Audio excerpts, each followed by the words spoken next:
The first reason I bought TrackMan was mostly to gauge my distances. I thought being my first year out on tour, it'd be something I could maybe get a leg up on the rest of the tour. And the first week I remember I was at the BMW, I took it out practicing a bunch and it was really good at my par 3 distances and had a great week, and so I almost felt like it paid for itself right away. And obviously it was just the very beginning of learning what TrackMan can really do. Well, to me, it's extremely important to have a coach that understands the numbers of TrackMan, let alone the investment I put into it, the time I put into it, the belief I have in it, that it makes me better, the belief my coach Darren May has that it makes him better as a coach and makes me better as a player. When I call him up, it's not necessarily am I too flat, am I too upright, or are all these, what am I doing in my golf swing? It's what are your numbers? The first question is what are your numbers?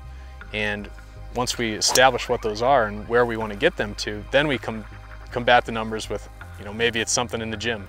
Maybe it could be something that's too flat or too upright, but that's more of a result of looking at the numbers versus looking at those first and then looking at, what the ball's doing. So TrackMan doesn't lie.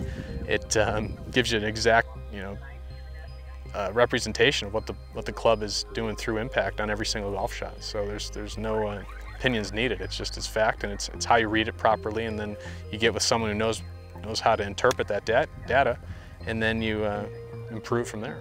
But I know those numbers are correct, and I know what I need to do to improve on a day-to-day basis based on what numbers we're trying to get. So it's a no-brainer.